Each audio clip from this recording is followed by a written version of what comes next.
안녕하세요. 연변생각 연추연 변호사입니다. 소년 사건에 대해서 계속 말씀드리고 있는데 오늘은 그 세 번째로 합의와 합의금에 대해서 말씀드려볼까 합니다. 특히 이제 상대방 피해자가 있는 사건의 경우에 합의 어떻게 해요? 합의금 얼마나 될까요? 이런 걸 많이 물어보시는데 합의 필요성부터 좀 말씀드려볼까 합니다. 소년 사건은 사실은 일반 형사 사건에 비해서 호흡이 굉장히 짧은 편입니다. 형사사건은 3심까지 재판이 있잖아요. 3심은 법률심이니까 대법원은 뺀다고 하더라도 항소심의 기간까지 사건이 일어나고 항소심 시간까지 굉장히 시간이 긴 편이라서 좀 합의에 여유가 있는 편입니다. 이제 1편, 2편 방송에 따라서 부모님이 잘 대응해 주시고 그래서 수사기관에서도 잘 도와주셔서 아이가 소년 사건으로 소년부 송치된다고 하면 합의가 좀 급해지긴 합니다. 소년부 사건의 경우에 보통 한 3개월 정도 이내에 사건이 종결되는 경우가 많이 있기 때문에 합의 의사가 있으신 경우 합의금도 빨리 마련하시고 피해자와 합의 여부에 대해서 타진도 해보셔야 되기 때문에 빠르게 준비하실 필요가 있다는 점 말씀드립니다. 그러나 또한 합의가 단순한 돈의 문제가 아니라는 점도 아셔야 됩니다. 특히 소년 사건의 경우에 우리 아이가 합의가 안 되면 소년원에 갈까봐 두려우신 마음에 막 조바심 내시는 경우가 있는데 특히 소년 사건에 있어서 합의는 단순히 돈의 문제가 아닙니다. 이것은 피해 회복의 문제이고요. 피해 회복을 통해서 이 아이가 무엇을 배우느냐의 문제입니다. 간혹 제가 경제적으로 정말 어려워서 피해자들이 생각하시는 합의금을 준비하지 못하시는 부모님들 뵙니다. 그런 부모님들 정말 울면서 힘들어 하시는데요. 합의를 못했다고 당연히 소년원에 가거나 합의를 했다고 해서 당연히 좋은 처분을 받는 것은 아니라는 점도 다행스러운 점 중에 하나이긴 합니다. 그러니까 제가 합의를 부모님들께서 하시면 좋겠다고 말씀드리는 이유는 소년 사건의 목적이 보호와 교화에 있다는 차원에서 다시 보셔야 됩니다. 부모님이 합의를 이루는 과정을 통해서 아이가 나의 행위로 피해를 끼쳤구나. 그리고 그 피해는 갚아야만 되는 것이구나. 그리고 이걸 갚기 위해서 나의 잘못을 부모님이 대신 갚기 위해서 노력하셨구나. 이걸 깨닫는 과정을 통해서 다시는 이런 피해자가 생기는 범죄를 하지 말아야 되겠다.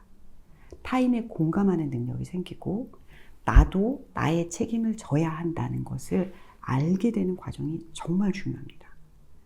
이 부분을 모두 생략하신 채 돈을 준비됐으니까 빨리 합의해 주세요. 빨리 합의할게요. 라고 말씀하시는 것은 어쩌면 돈만 버리는 것일 수도 있습니다. 부모님들이 많이 하시는 오해 세 가지를 말씀드리면 첫 번째, 돈 많이 주면 되는 거 아니에요? 이제 유명 OTT 드라마 이런 데서 이제 이게 일이 잘 안 될 때는 돈이 부족한 게 아닌지 생각해봐 이런 얘기 있었잖아요. 근데 물론 합의금이 높으면 합의 가능성이 높은 경우도 있는데요. 소년 사건, 특히 형사 사건에 있어서는 그렇지 않은 경우도 많이 있습니다. 피해자들이 원하는 건 단순히 돈이 아니죠. 얼마큼의 돈을 받아도 피해를 당하기 전으로 되돌릴 수는 없습니다. 사실은 그 전으로 돌아가고 싶은 마음이 간절한 겁니다. 그 마음을 알아주셔야 합의가 의미 있습니다. 그래서 단순히 돈을 많이 지불한다고 해서 합의가 되거나 이 사건이 잘 되는 건 아니라는 거 말씀드립니다. 합의 못하면 끝이다. 이건 아니고 소년 사건을 통해서 아이가 자신의 잘못을 깊이 깨달을 수 있다면 합의가 설령 안 이루어지는 경우라도 소년 사건에서 이 부분을 충분히 고려받으실 수도 있다고 생각합니다. 그리고 또 한 가지 중요한 거. 빨리 해야 된다면서요? 그럼 빨리 연락해서 빨리 해결해야겠어요. 그리고 바로 전화하시는 거. Nope. 피해자가 원하지 않는데 가해자가 계속적으로 연락하시는 것은 또 다른 범죄 또는 위협이 될 수 있기 때문에 조심스럽게 접근하실 필요가 있다는 점을 말씀드립니다. 특별히 학교폭력, 성폭력, 집단폭력 사건 이런 데서는 합의에 있어서 연락을 조심스럽게 취하실 필요가 있습니다. 그래서 이 합의의 전제 조건은 단순히 돈의 문제가 아니라 사과의 문제인 거예요. 소년범죄 사건에 있어서 피해자들이 원하는 것은 사과의 의사표시가 충분히 있기를 바라는 것이고 그 결과 내지 과정으로서 합의금이 지급되고 처벌 불원서나 합의서를 쓰게 되는 겁니다. 그렇기 때문에 이 사과에 있어서는 첫 번째는 사실 인정이 중요합니다. 사실 그거는 다 인정할 수는 없는데 합의하겠어요. 이게 어떤 형태로든 드러나게 되어 있어요. 특히 변호사와 연락하셔서 변호사가 피해자랑 연락하는 경우가 아니라 직접 연락하시는 경우에 상대방 부모님들이 그 뉘앙스를 느끼시는 경우가 많이 있습니다. 그래서 사과하고 합의금을 지불하려고 노력했으나 합의가 되지 않았어요 라고 하셨는데 알고 보면 피해자는 오히려 그 합의를 시도하는 과정에서 더 화가 나시는 경우가 있습니다. 이거 주의하셔야 됩니다. 그렇기 때문에 사과에는 반드시 피해자의 피해에 대한 공감을 선행하셔야 되고 개별 구체적인 사건에 대해서 변명하거나 다투는 것보다는 책임을 인정하는 자세로 접근하시는 것이 더욱 중요합니다. 이게 왜 중요하냐면 제가 전에도 말씀드렸는데 소년 사건에 있어서는 형사 범죄와는 달리 개별 구체적인 정황의 사실관계를 따지는 것이 형사 사건보다는 훨씬 중요도가 떨어집니다. 그런데 합의를 이루는 과정에서 피해자에게 일부러 그러려는 건 아니었고요 라든지 제가 그 부분은 아니지만 이런 발언을 통해서 사과하려는 생각보다는 변명하려는 의도가 많아 보이는 상황을 만드시면 합의가 어렵게 됩니다. 내가 책임질 부분, 나의 책임을 인정하는 것부터 시작하시는 것이 특히 소년 사건에 있어서 합의가 잘 되는 방향, 내지 주의하셔야 할 내용이라고 말씀드릴 수 있겠습니다. 그래서 합의를 잘 이루기 위해서 어떤 전략을 쓰시면 좋겠냐면 저는 때로는 이제 꼭 변호사가 아니더라도 제3자를 통해서 합의하시는 것이 필요하실 때도 있습니다. 학교폭력 사건의 경우에 선생님을 중재자를 통해서 같이 만나게 한다든지 이제 저도 사건을 하다 보면 제가 직접 중간에 나서서 사죄를 드리고 이렇게 해서 합의를 이끌어내는 경우가 있는데 사실 가해자나 피해자나 그 뉘앙스 차이 때문에 합의가 안 되는 경우가 있어서 그 부분 주의하시기 위해서는 제3자가 합의하시는 것이 좋을 때도 있다는 점 말씀드리고 이 합의 과정이 협상이 아닙니다. 금액 내고는 지금 중요한 게 아닙니다. 피해 회복의 절차에서 나의 경제적인 능력이 고려되는 것이라는 점을 좀 주의하셔야 된다는 것 다시 한번 2번, 3번 강조해서 말씀드립니다. 자, 그럼 합의금은 얼마가 적절한가요? 변호사님 그러면 이런 사건에는 합의금 얼마 지불해야 돼요? 이렇게 말씀하시는데 이건 좀 편차가 큽니다. 지역에도 편차가 있고요. 사건 똑같은 상해 사건, 학교폭력 사건이라고 하더라도 피해자에게 실제 피해가 얼마나 발생하였느냐, 과정이 어떻게 됐느냐, 기간이 어떻게 됐느냐에 따라서 합의금 기준선이 좀 달라질 수 있기 때문에 그걸 전화로 무슨 자판기 뽑듯이 이 주수 얼마처럼 합의금 얼마 이렇게 정해져 있는 건 아니기 때문에 그걸 물어보시면 사실 저희 변호사들이 뭐라고 단언해서 말씀드리긴 어려워요.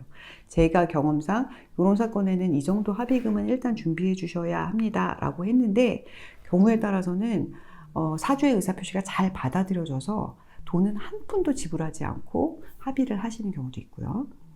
통상 넉넉하게 이 정도는 준비해 주세요 말씀드렸는데 피해자가 합의 과정에서 너무 사죄나 이 가해자라고 생각하는 친구의 양태가 이후의 행태가 너무 마음에 들지 않아서 합의 못하겠다. 합의금이 중요한 게 아니다 라고 말씀하시는 경우도 종종 봅니다. 제가 말씀드리고자 하는 포커스를 좀 아셨으면 좋겠습니다. 가장 중요한 것은 피해를 인정하고 사과하려고 책임을 지려는 모습을 통해서 피해자 측의 의사와 마음을 움직이는 게 더욱 중요할 수도 있습니다. 만약 이게 이루어지고 이 과정에서 충분한 노력을 했다고 인정되는 경우에는 합의금이 맞지 않아서 합의가 이루어지지 않더라도 이 내용을 재판부에 전달하고 충분한 사과를 하려고 하였다는 점, 다만 금액의 차이로 인해서 합의가 이루어지지 않았다는 점, 향후에는 어떤 과정을 통해서 재범을 막기 위해서 노력하겠다.